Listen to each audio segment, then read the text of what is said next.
நம்ம கிட்ட இப்போ Poco F5 Pro இந்த ஸ்மார்ட் போன் இருக்கு. இதுல என்னதான் இருக்கு பார்க்கலாம் வாங்க. என்ன ஒரு கையில Redmi போனை வச்சுட்டு Poco அப்படின்னு சொல்றீங்கன்னு பாக்குறீங்களா? இது சைனால லான்ச் ஆன Redmi K60 Pro அப்படின்னு சொல்லக்கூடிய மாடலுங்க. இந்தியால வரும்போது Poco பிராண்டிங்ல தான் வரப்போகுது. பட் மொபைல் தரமா இருக்கு, ஏகப்பட்ட விஷயங்களை கொடுத்துருக்காங்க. அண்ட் Redmi தரப்புல இருந்து ஒரு ஃபிளாக்ஷிப்பா அங்க லான்ச் பண்ணிருக்காங்க. Pocoல இருந்து ஒரு ஃபிளாக்ஷிப்பா இங்க வரும்போது என்னென்ன விஷயங்கள் இருக்குன்னு நீங்க தெரிஞ்சுக்கணும்ல. சோ வாங்க ஒவ்வொரு விஷயமா என்ன இருக்குன்னு பார்க்கலாம். Redmi K60 Pro அப்படின்னு மேலே போட்டிருக்காங்க. ஓப்பன் பண்ணி உள்ளே பார்த்தா பவர்டு பை ரெட்மின்னு சொல்லிட்டு ஒரு முதல்ல சிம்பிள் மாதிரி இருக்குது. முதலையா இல்லை காண்டாம இருக்குமான்னு தெரியல. பட் உங்களுக்கு தெரிஞ்சால் நீங்கள் கமெண்ட் செக்ஷனில் சொல்லுங்கள். இதுக்குள்ளே ஒரு பேக்கேஜ் இருக்குது. ஸோ இதில் நமக்கு சிம் அட்ஜஸ்டர் டூல் கொடுத்துருக்காங்க. அதுக்குள்ளே பார்க்கும்போது நமக்கு புக்லெட்ஸ் இருக்குது, டிபியூ கேஸ் கொடுத்துருக்காங்க. அண்ட் கேஸ் பரவாயில்ல. அடுத்தபடியாக மொபைல் இருக்குது. அண்ட் மொபைல் பார்க்குறதுக்கு நல்லா இருக்குங்க. ஒரு டெக்ஸ்சர்டு ஃபினிஷிங் நல்லா கொடுத்துருக்காங்க. என்னமோ தெரியல, ரீசெண்ட் டைம்ஸில் நான் பார்க்கக்கூடிய நிறைய ஸ்மார்ட் ஃபோனுடைய டிசைன் வந்து நல்லாவே வந்து இம்ப்ரூவ் பண்ணியிருக்காங்க. அண்ட் இதுலேயும் பின்பக்கமாக வந்து பார்த்தீங்கன்னா ஒரு மேட் ஃபினிஷிங் பார்க்கறதுக்கு கொஞ்சம் க்ரீனாகவும் இருக்குது. லைட் படும்போது லைட்டாக எல்லோ விஷயம் வந்து டேர்ன் ஆகுது கொஞ்சம் கோல்டன் கலரில். I like it. அண்ட் கேமராவுடைய ஹவுசிங்கும் பார்க்கறது ரொம்ப வித்தியாசமாக இருக்குது. இதை பற்றி இன்னும் பேசுவோம். அடுத்தபடியாக பாக்ஸில் பார்க்கும்போது நமக்கு 120 வாட்க்கான ஃபாஸ்ட் சார்ஜர் பாக்ஸ்லேயே கொடுத்துருக்காங்க. அண்ட் சார்ஜிங் கேபிளும் கொடுத்துருக்காங்க. நான் கூட சைடில் உடஞ்சிருக்குன்னு நினச்சேங்க. பட் உடையில அது டெம்பர்ட். ஆக்சுவலி மேலே விட்டுருக்க அந்த ப்ரொடக்டர் செல்ஃபாக வந்து செல்ஃபான்றதோட டெம்பரரியாக ஒன்று கொடுப்பாங்கல்ல அது.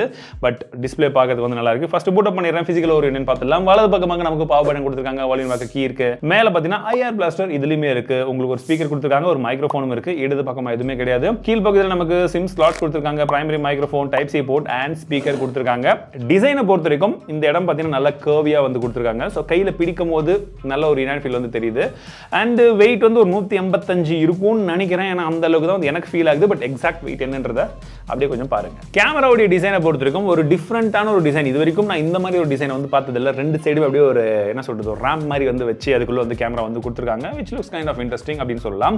அண்ட் உங்களுக்கு இது ஃபுல் அண்ட் ஃபுல்லா வந்து பார்த்தீங்கன்னா மெட்டல்ல வந்து செய்திருக்காங்க. இதோட ஃப்ரேமும் வந்து பார்த்தீங்கன்னா மெட்டல்ல தான் இருக்கு. 6.67 இன்ச்க்கான 2K ரெசல்யூஷன் நமக்கு 12 பிட் பேனல் வந்து கொடுத்துருக்காங்க. DCI-P3 சப்போர்ட்டும் வந்து இருக்கு. அண்ட் உங்களுக்கு 120 ஹெர்ட்ஸ்க்கான ரெஃப்ரெஷ் ரேட் கொடுத்துருக்காங்க. கார்னிங் உள்ள கிளாஸ் விக்டர்ஸ் உடைய ப்ரொடக்ஷனும் வந்து இருக்கு.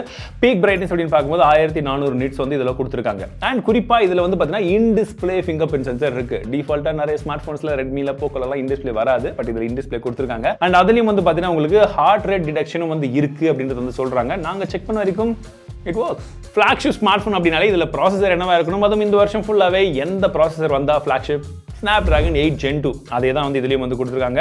அண்ட் RAM வேரியன்ட் அப்படின்னு பார்க்கும்போது உங்களுக்கு 8GB 12GB அப்படின்ற ரெண்டு வேரியன்ட்ல வருது. உங்களுக்கு LPDDR 5X-க்கான RAM டைப் இருக்கு. ஸ்டோரேஜ் பொறுத்த வரைக்கும் 128, 256 அண்ட் 512GB அப்படின்னு சொல்லி மூணு வேரியன்ட் வந்து வருது.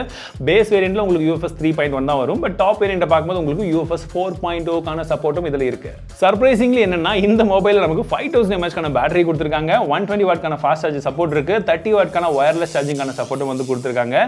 அண்ட் உங்களுக்கு கீழே இருக்கக்கூடிய டைப் சி போர்ட் வந்து பார்த்தீங்கன்னா ஒரு 2.0 ஜெனரேஷனுக்கான டைப் சி போர்ட். கனெக்டிவிட்டியை பொறுத்தவரைக்கும் இதுல 9 5G பேண்ட்ஸ் சைனால லான்ச் பண்ணிருக்காங்க. பட் இந்தியால போக்கோ இது லான்ச் ஆகும்போது எத்தனை பேண்ட்ஸ் கொடுக்குறாங்கன்றது நம்ம கொஞ்சம் வந்து பார்க்கணும். அண்ட் உங்களுக்கு வந்து பாத்தீங்கன்னா Wi-Fi 6E-க்கான சப்போர்ட் இருக்கு. Bluetooth 5.3-க்கான சப்போர்ட்டும் இதுல கொடுத்திருக்காங்க. அவுட் ஆஃப் தி பாக்ஸ் நமக்கு Android 13 இருக்கு. அதற்கு மேல நமக்கு MIUI 14 கொடுத்திருக்காங்க. ஏற்கனவே MIUI 14ல ஏகப்பட்ட விஷயங்கள் இருக்கு. அதுல குறிப்பான ஃபீச்சர்ஸ் என்னன்றத பத்தி ஒரு வீடியோ போட்டிருக்கேன். வேணும்னா செக் பண்ணி பாருங்க. கேமராவை பொறுத்த வரைக்கும் நமக்கு 54 மெகாபிக்சலுக்கான கேமரா கொடுத்திருக்காங்க. அது என்னடா அது 54 யோசிக்கிறீங்களா? எனக்கு தெரியல. பட் அந்த மாதிரி கொடுத்திருக்காங்க. Sony IMX800 அப்படின்னு சொல்லக்கூடிய ஒரு சென்சார், 8 மெகாபிக்சலுக்கான அல்ட்ரா வைட் சென்சார், 2 மெகாபிக்சலுக்கான மேக்ரோ கொடுத்திருக்காங்க. செல்ஃபி கேமராவை பொறுத்தவரைக்கும் 16 மெகாபிக்சலுக்கான செல்ஃபி கேமரா இருக்கு. அவுட்டோர்ல நல்ல லைட்டிங் கண்டிஷன் எடுக்கும்போது இமேஜ் குவாலிட்டி ஓரளவுக்கு பரவாயில்லையா இருக்கு. இந்த ஃப்ளவர்ஸ்லாம் வந்து பார்த்தீங்கன்னா இந்த டீட்டெயில்ஸும் வந்து நல்லா தெரியுது. எஸ்பெஷலி இந்த பிங்க் கலர்லாம் வந்து பார்க்கும்போது ஓரளவுக்கு நல்ல டீட்டெயில்ஸ் வந்து கேப்சர் ஆயிருக்கு. அண்ட் கலர்ஸும் வந்து பார்க்கறது நல்லா இருக்கு. அண்ட் ஜென்ரலாக எடுக்கக்கூடிய ஷார்ட்ஸில் உங்களுக்கு பின்னாடி டைனமிக் ரேஞ்ச் வந்து அந்த அளவுக்கு இல்லாத மாதிரி தான் வந்து தெரியுது. பட் டிஃபால்ட்டாக உங்களுக்கு ஃபேஸில் இருக்கக்கூடிய லைட்டிங் மற்ற விஷயங்கள் வந்து ஓரளவுக்கு வந்து கேப்சர் ஆயிருக்கு. போர்ட்ரேட் ஷாட்டை பொறுத்த வரைக்கும் உங்களுக்கு HD டிரெக்ஷன் எல்லாமே வந்து நல்லா இருக்கு. அண்ட் பார்க்கறதுக்கு அக்யூரேட்டாகவும் இருக்கு. மேக்ரோ ஷாட் ஓரளவுக்கு பரவாயில்லையா இருக்கு. செல்ஃபி கேமராவை பொறுத்த வரைக்கும் உங்களுக்கு கலர்ஸ் அந்த அளவுக்கு வந்து கிடையாது. பட் அதுலேயே உங்களுக்கு போர்ட்ரேட் ஷாட்டை பொறுத்த வரைக்கும் செல்ஃபியில் ரொம்பவே வந்து நல்லா இருக்கு. நார்மலாக எடுக்கும்போது கலர் வந்து கொஞ்சம் டல்லாக தான் இருக்கு. இந்த வீடியோ நம்ம 4K 60 fps எடுத்துட்டு இருக்கோம். ஸ்டெபிலிட்டி எப்படி இருக்குன்னு பாருங்க. ஆனால் இந்த கேமராவில் நம்மளால வந்து 8K வரைக்கும் எடுக்க முடியும். பட் 4K 60 அதுவே நமக்கு ஓரளவுக்கு ஐடியா வந்து கொடுக்கும். இப்போ ஜஸ்ட் நான் ஷேடோ கிட்ட திரும்ப போகிறேன். வெயிலிருந்து ஷேடோ போகும்போது ஃபேஸ் எந்த மாதிரி கலரில் இருக்குன்னு பாருங்கள். ஆடியோ குவாலிட்டியும் எப்படி இருக்குன்றது சொல்லுங்கள். இந்த வீடியோ நம்ம ஃப்ரண்ட் ஃபேசிங் கேமரா எடுத்துகிட்டு இருக்கோம். ஆடியோ வீடியோ எல்லாமே இதில் தான் ரெக்கார்ட் ஆகிட்டு இருக்குது. அண்ட் உங்களுக்கு ஃப்ரண்ட் ஃபேசிங் கேமரா பொறுத்த வரைக்கும் வெறும் 1080 60 fps வரைக்கும் தான் வந்து சப்போர்ட் இருக்குது. செம்ம வெயில் அடிக்குது. இப்போ இந்த வெயில் எப்படி இருக்குன்னு பார்த்துட்டீங்க. அப்படியே ஷேடோவில் போகிறேன். திரும்ப ஷேடோவில் எப்படி இருக்குன்னு பாருங்கள். ஸ்டெபிலிட்டியும் எப்படி இருக்குன்றதை சொல்லுங்கள். ஸோ இப்போ கம்ப்ளீட்லி ஷேடோவில் இருக்கும். நல்லா இருக்கா? Poco F5 Pro அப்படின்ற பேரில் இது இந்தியாவில் மேபி சீக்கிரமாக வந்து லான்ச் பண்ணிடுவாங்க. அண்ட் லான்ச் ஆகும்பொழுது எந்த ப்ரைஸிங்கில் லான்ச் ஆனால் அது கரெக்டாக இருக்கும்.